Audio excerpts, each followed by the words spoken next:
So in the last class, we have discussed about the Raoult's law.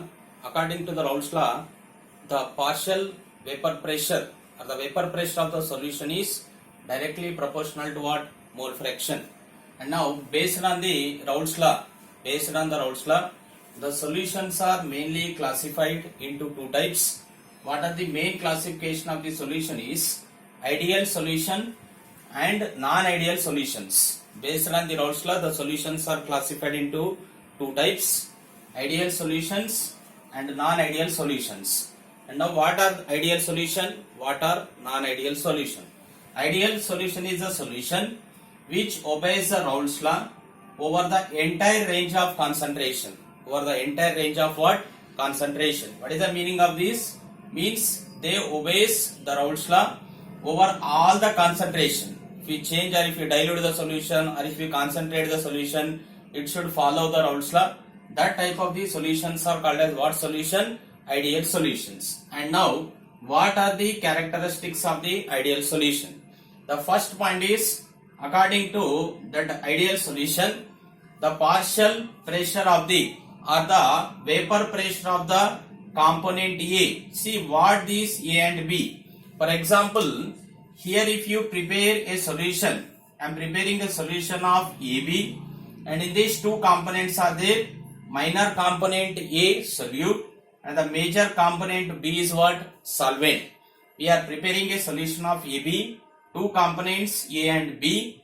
A is solute minor component, B is a solvent major component. Therefore, the partial, that is vapor pressure of the A component is directly proportional to the mole fraction of A component. Similarly, vapor pressure of B component is directly proportional to what? Mole fraction of the B component. Therefore, P total pressure is sum of the pressures of A component and B component. Means PT is equal to, we are taking PA plus PB. PA plus what? PB. Total pressure is equal to pressure of A, that is vapor pressure of A and vapor pressure of B. Therefore, PT is equal to writing PA plus PB. And PA value is what? P naught A into XA. P naught A into XA. And PB value is what? P naught B into XB. So, these are the first characters of ideal solution. And second one, delta V mixing is equal to 0. What is the meaning of this? The volume mixing is always is equal to 0. Means when you are preparing an ideal solution, for example, I am preparing ideal solution AB by mixing solute A to the solvent B. By mixing solute A to the solvent B. And here there is no loss of volume, or volume will not be changes. Right? Therefore, delta V mixing always is equal to what? 0. Change in volume is not changes. That is, change in the volume not taking place. Therefore, delta V mixing is equal to what? 0. And next, similarly, delta H mixing is equal to 0. H is called as enthalpy.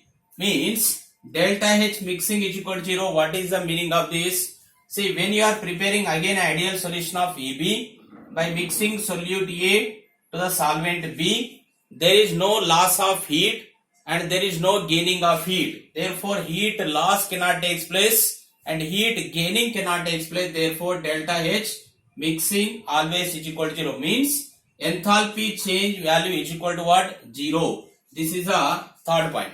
And next, fourth one is the important. Here, a solution we are preparing AB. Here, three types of the interactive forces are there. What are the three types of interactive forces? Interactive forces between solute. Solute means A is a solute. Therefore, AA. Interactive forces between the solute molecules. Similarly, interactive forces between the solvent. Interactive forces between the solvent B and interactive forces between another solvent molecule B. First one, interactive forces between solute AA.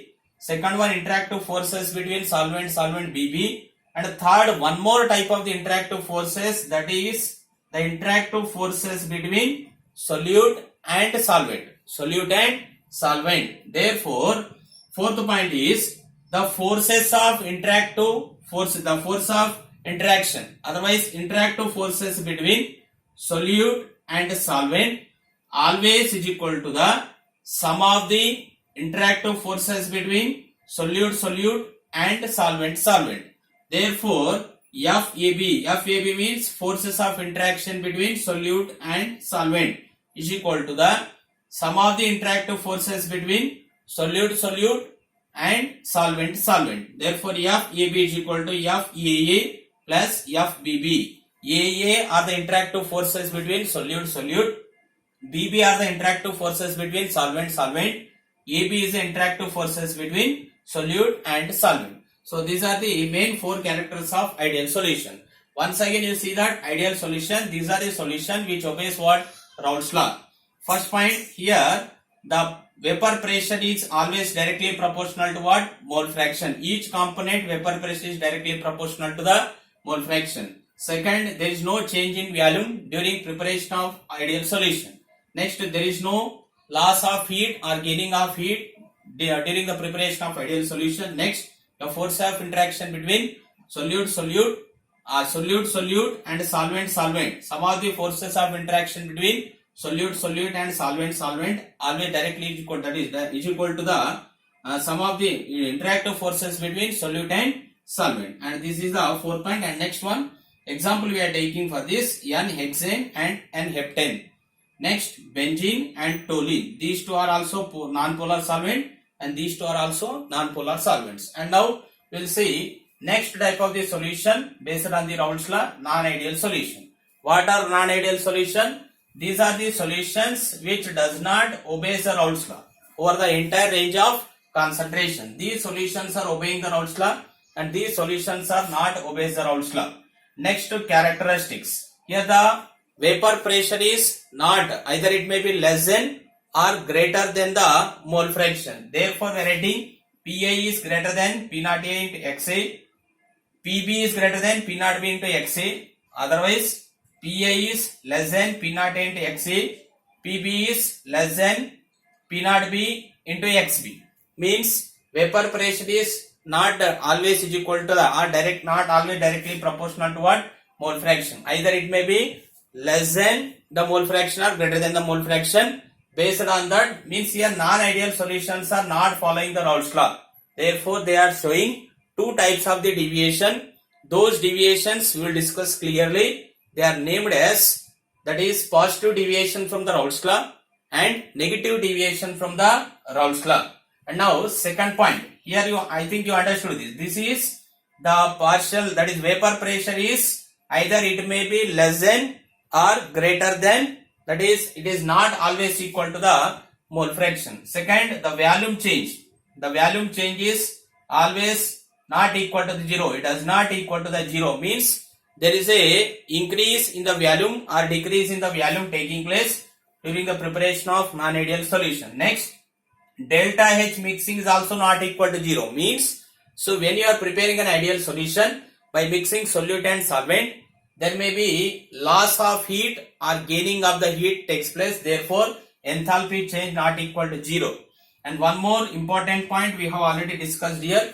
The forces of interaction forces are the interactive forces between solute solvent, or forces of interaction between solute and solvent not equal to the interactive forces between solute and interactive forces between solvent. Therefore, FAB not equal to the FAA plus FBB. So these are the characteristics which are exactly opposite to the ideal solution.